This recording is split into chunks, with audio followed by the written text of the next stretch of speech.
Hi there, I'm Jim Zirin. Welcome back for more conversations. We're very much honored to have my friend Kevin Rudd with us.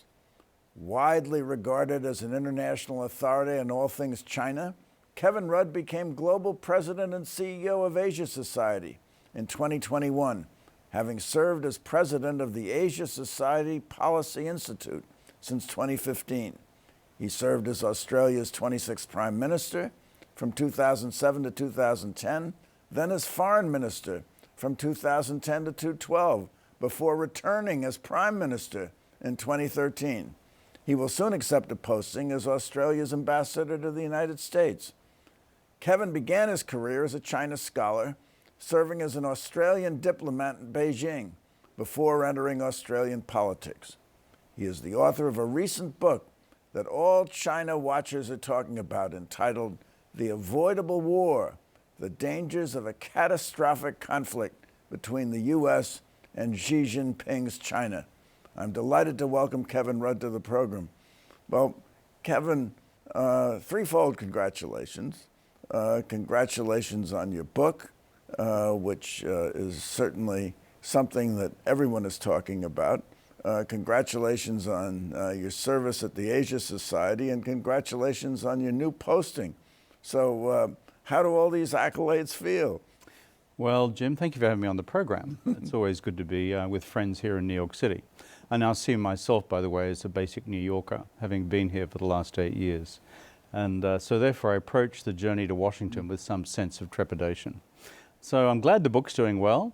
It tries to step back and ask ourselves this question: how do we end up where we've got to in US-China relations, and what now to do about it, short of armed conflict? And I suppose that may have been one of the factors in the mind of the Australian government when they asked me to go to DC at this stage as the next Australian ambassador, which I take up at the end of March. Well, the very best of luck. I'll need all of that, Jim, and some more. Now, we are speaking at the time of some major events in China. It's their annual legislative meetings. There's the National Party Congress, which is ongoing, and then there is the Consultative Policy Council. What do you expect to come out of these sessions? Well, the way in which the Chinese structure their politics is there are a couple of meetings we need to focus on each year. One is the party plenum, usually held around October. And every 5 years they have what's called a party congress, which is the one which elects the party leadership for the next 5 years. That's what we had last October. And then every March we have what's called the two meetings, a meeting of the National People's Congress, as well as the Chinese People's Political Consultative Conference, known in the trade as the CPPCC. So these set the agenda for the year, essentially. So the ones that is currently in progress, the NPC, the National People's Congress, it has given out a number of political messages from Xi Jinping about his perspective on the economy for the year ahead and the priorities. We've had what's called a government work report from the Premier, Li Keqiang, his last one before going into retirement. We've also had a pretty remarkable set of statements from the Chinese Foreign Minister, Qin Gang, who until quite recently was the Chinese ambassador here in the United States. Overall though, what's the message coming out of all this? I think there are two or three core messages. One is the Chinese have used this meeting to expound a view that they see the international strategic environment as becoming more adversarial towards them. That's their conclusion. And therefore heightening national security preparedness on their part. Part of their justification for another 8% increase in China's defense expenditure, as officially declared. It may well be increasing by more than that. So that's one set of messages. The second that I pick up is on the economy itself. And on the economy itself, there's a three-point set of priorities. It's called growth, growth, and growth, because last year it was no growth, no growth, no growth.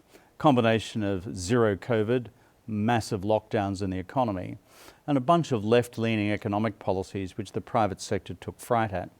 So what we've seen most recently is them trying to go, moving it back a little bit more towards the market, certainly allowing people to now circulate freely, end of zero COVID, so that they can reconstitute domestic consumer demand in the economy to drive the economy forward, but also some messages to the market saying we'd like to encourage the private sector more. What we don't know is whether consumers and private entrepreneurs will believe that or not, but they are the messages which are coming out. So they had 3 years of zero COVID where the economy was essentially shut down, and then that ended at the end of 2022. Do you see them moving more toward a market economy or more toward a planned economy? Well, on the COVID question, like the rest of us in 2020, and particularly given the origins of the virus in Wuhan, it knocked the Chinese economy flat in 2020, so too around the world by and large. 2020-21, they recovered. They had about 8% growth in 21. But what really knocked their confidence politically was in 2022, because of the impact of all these lockdowns, growth collapsed then to somewhere between 0 and 3. So they know they've got to restore growth to preserve the social contract with the Chinese people, which is about living standards improving and increasing, but also to grow the Chinese economy as a foundation for long-term national power and strength in their strategic contest with the United States. On economic policy directions, over the last 5 years, those of us in the analytical community have seen Xi Jinping move a series of policy measures more towards the Marxist left and away from the direction that we saw under Deng Xiaoping, Jiang Zemin and Hu Jintao. Role of the private sector, role of the tech sector, role of the property sector, and a tolerance of high levels of income inequality, which Xi Jinping then sought to put into reverse through his doctrine of common prosperity. But what they found was this was slowing growth because it was collapsing private sector business confidence. So starting in December, very soon after the change in policy on zero COVID, they then decided to roll back a number of those left-leaning policies more towards the market. But they haven't abandoned the central role of the party or ideological or political control over the economy. It's still there. They haven't abandoned the role of state industrial policy, driving forward China's science and technology and innovation agenda, nor have they abandoned what they regard to be as their national doctrine of self-sufficiency, something which Xi Jinping again underlined at this most recent National People's Congress. So what does that add up to? Mixed messages. Some of the measures have been designed to restore market confidence, but the number of others which are indicating a strong continuing role for the party state in driving the economy forward. So that state policy is now going to be driven much more by the party than by the government. I think that's a fair conclusion. If you look carefully at some of the institutional changes which are coming out of this National People's Congress, they're in line with what Xi Jinping's been doing over the last 5 years, which is to bring the institutions of the Chinese state much more directly under the control of the Chinese Communist Party. And you can see this at multiple levels. Xi Jinping has established a whole series of what he calls central leading groups within the party, which become like these policy peak councils within the party central committee, which increasingly direct the strategic course of economic policy, social policy, climate policy, you name it. And the state agencies are increasingly left not to policy development, but to policy implementation. And this most recent one, we've seen it again in the case of a new party policy commission responsible for China's science, technology and innovation, and a reform of the ministry responsible for that, so that it will now become once again a central priority for the party, and with party control over Xi Jinping's determination to make China self-reliant in all key technology areas. So he's not vulnerable to further international sanctions or export bans such as they've seen from the United States in recent times. Now, in the course of your explanation of all Chinese governmental figures and political figures, the name that you've repeated most often is Xi Jinping, who seems to be at the center of China's universe. Well spotted, now, Jim. He delivered a rather startling speech at the Congress, for the first time mentioning the United States, singling them out, and blaming them for many of China's ills, economic, political, and in foreign affairs. And he blasted the United States for a containment policy, a term which had currency during the Cold War. Do you see that we're entering into a Cold War with China? Look, the signposts are not good, but we're not there yet. You and I are both old enough to remember what the last Cold War looked like. And in the days of the Soviet Union and the United States, Moscow and Washington had nothing to do with each other. There was no economic engagement between the two. The Russian or the Soviet economy was not consequential by global standards. And as a result, when you had a Cold War, it was largely a geopolitical phenomenon with no economic consequences. With China, we've spent 35 years enmeshing these two giant economies, the US economy and the Chinese economy. Take financial markets. That's probably a $5 trillion business between the two economies today. And so unscrambling that omelette is a little tricky. So we're not there yet, but the signposts are certainly not positive. In terms of messages coming out of the National People's Congress, Qin Gang, the new foreign minister, unleashed in a way which was quite direct about the United States on the management of the overall relationship. And of course, this occurs in the context of the confirmation yesterday that the president of Taiwan, Tsai Ing-wen, will be transiting San Francisco on her way for a state visit to Guatemala, with which Taiwan still has diplomatic relations. And there she'll be meeting with the new House Speaker, Kevin McCarthy. So that's the backdrop, plus of course balloons, plus of course whatever's going on with China, Russia, Ukraine. And what you see with Qin Gang's statement is China pushing back hard to deliver its narrative, which its accusation that the US is seeking to contain China, that this containment strategy won't work, that fooling around, to paraphrase his language, with the question of the one China policy is dangerous and will inevitably result in conflict. And furthermore, that, to use the language of the relationship, whatever strategic guardrails we seek to construct around this strategic competition between China and the United States, he accused the United States of driving recklessly and pushing the bus right over the edge. It's a very hard-hitting speech, and in fact I've never heard a Chinese foreign minister publicly warn of the active possibility of armed conflict. This, I think, is a significant statement. Quite significant. Now, it's rather startling because American attitudes had been, I had thought, quite conciliatory. Toward the end of last year, on the sideline of the G20, Biden met with Xi, said we could be competitive without being confrontational. We thought it was to be followed up with a mission by Secretary of State Blinken, which didn't happen because of the balloons. We didn't send balloons over China. They sent balloons over the United States, and why, no one can really fathom. They weren't party balloons. We haven't made a big deal of it to humiliate them. We shot down the balloons. So it seems that we've been quite conciliatory, and then they come up with this kind of rhetoric. So what do you make of that? Are they spoiling for a fight? Interestingly, Qin Gang's language, the foreign minister's language yesterday, addressed directly the balloon question. and he accused the United States of having behaved in an escalatory fashion in its handling of the surveillance balloon which was sent over US territory.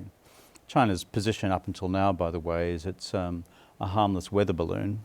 It's out there collecting meteorological data.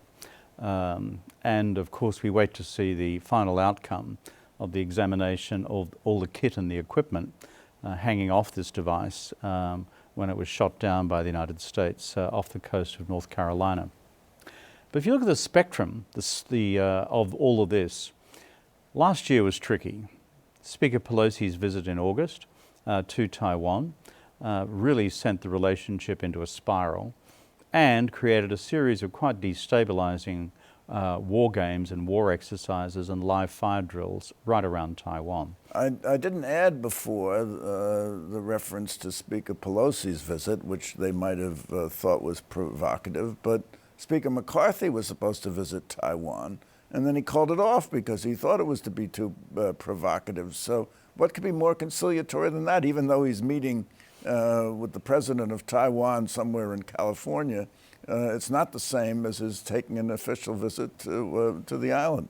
Within the worldview of the Chinese Communist Party and their definition of the One China policy, any official level contact between representatives of the US administration and senior representatives of the United States Congress and the Taiwanese authorities fall outside the definition of the One China policy. And the Chinese description of these events is that Speaker Pelosi's visit as the third ranking person under the authorities granted by the United States Constitution as Speaker of the House was in plain violation of the One China policy.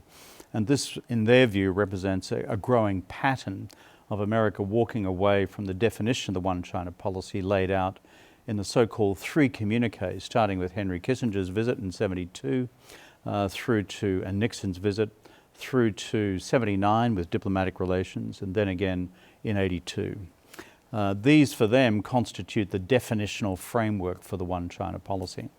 So the conclusion in Beijing is that inch by inch, step by step, the United States is walking away from that. And what they fear in Beijing is that this is going to cause the United States to crab walk into a direction of de facto recognition of an independent state of Taiwan, which for them is a fundamental red line, which they would launch military action against in order to bring Taiwan back into Chinese sovereignty by force. That's their view. So when Speaker McCarthy says, okay, well, I'm not going to do Nancy Mark II, I'm just going to do it onshore rather than offshore, the Chinese view is, oh yeah, pull the other leg, because they are not accepting that. My own view, for what it's worth, is that it's time for us all to calm this thing down. All sides of US politics still adhere formally to the One China policy. And as a stabilization mechanism with Beijing, it'd be useful for all of us to adhere to it, just as it would be useful for the Chinese to roll back their provocative military actions against the island, which have become increasingly provocative over the last several years. So where do we go from here? Xi Jinping has said that he wants reunification during his lifetime, and that might be sometime soon.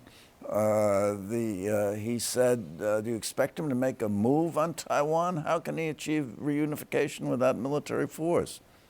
Well, I think what both sides have been trying to do, on and off, for the last 12 months, interrupted by external events, is to try and take this temperature down a few notches, to reduce the risk of what we call crisis, conflict, and war by accident. That is, ships colliding and sinking, aircraft colliding and crashing, or other such incidents like surveillance balloons which happen to appear over your national territory, which have a capacity to escalate. And you're a student of history, you know what has happened in history. Small incidents can rapidly become large ones. Remember 1914. So, for those reasons, they've been seeking to calm this down. Post the Pelosi visit, which was August last year, you then had the two presidents meet in Bali in November, as you reminded us before.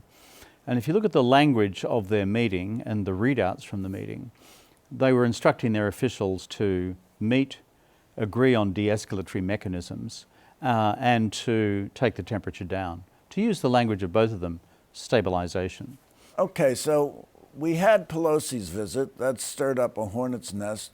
We had China's attitude about Ukraine, which I frankly don't get. I don't think most foreign policy analysts get it either. But, I mean, do they have a dog in the fight in Ukraine? What is their Ukraine policy, and what are they trying to achieve? Their dog in the fight is called the Russian Federation, and his name is Vladimir Putin. And the reason they have that dog in the fight is because in the whole history of the Russia-China relationship over 400 years, they've landed in a space in the last 10 years whereby they no longer fear any aggression from Russia on their own border. And that's been a constant for so much of the history. Russia would lose. If they can't beat Ukraine, they certainly can't beat the Chinese. That's true, but in the recent history of the relationship, you've had up to 20 Russian divisions in the Far East. Now there are none. So from Russia's perspective, tick, but from the Chinese perspective, tick, because it means you focus your entire military effort against Uncle Sam and the maritime periphery, where China faces its challenges in the South China Sea, over Taiwan, and with Japan, America's ally in the East China Sea. Also, they get preferential and discounted access to Russian commodities, oil, gas, agriculture, commodities. And beyond that, Russia, from a Chinese global strategic point of view, delivers the advantage of acting as this permanent distraction for the United States in other theatres of the world, whether it's Syria or now Ukraine, whereas China only has one theatre of direct engagement. So therefore, whereas we may think it makes no sense at all for the Chinese to be so supportive of Russia and Putin at this time, and for there to be even a debate about whether China would consider providing military supplies, that is the underpinning set of Chinese national interests, which are in Xi Jinping's mind when he looks at his best mate Vladimir over there in the Kremlin, who's looking increasingly troubled. And there's also a precedent lurking about there that if Russia can annex Ukraine, China can annex Taiwan. So it creates a certain validity for Xi's aspiration. But do you expect him to make a move on Taiwan? And if so, when? Well, this is the $6,000 question, which none of us know. And the reason we don't know is because our best analysis is the Chinese system hasn't reached any such resolution point. Where Xi Jinping has changed the reality on Taiwan is he's indicated that China cannot achieve its great national rejuvenation of becoming the preeminent power in the region and the world by the centenary of the founding of the People's Republic in 2049 without bringing Taiwan back. So for the first time in recent history, we have, as it were, an outer time frame. Now we might say, well, that's 26 years away, who gives a damn? But the bottom line is, the system then begins chugging over to work out optimal scenarios. Then you've got the political logic that if Xi Jinping's announced this, would he therefore like to achieve this during his period in office? He's 69 years old. He's started his third term. He'll be 74 when he finishes that. 79 when he finishes his fourth term, assuming he's reappointed, which he would be keen to do. Certainly looks that way. For those sort of reasons, those of us in the analytical community are looking at that period from the late 20s into the mid-30s as the optimal danger zone. Of course, it's not simply an absolute choice. Xi Jinping will be very mindful of US and allied deterrence efforts, both militarily, financially, economically and technologically in the meantime. And ultimately the generals will tell Xi Jinping, can we do this? Can we pull it off? Or can't we? So I have a question for you, Kevin Rudd, because I didn't do it. This has been a marvelous tour d'horizon of U.S.-China relations and of the China position as we sit here. But my question is armed conflict with China inevitable? Of course not. I mean, I believe in something called political agency. The political leaders, whether they're in Beijing or Washington, Taipei, Tokyo, elsewhere in the world, are all able to shape history. And you look at the events of July, August of 1914. That was a totally avoidable war. It was an absolute failure of diplomacy, despite the fact that you had this geopolitical jockeying between Germany and Britain, between Germany and France, between Germany and the then Russian Empire. And so the agency of political leadership failed. So turning to our current circumstances, there is an opportunity for these two extraordinarily powerful leaders, President Biden of the United States and Xi Jinping, to avoid war. There are exit ramps which are possible.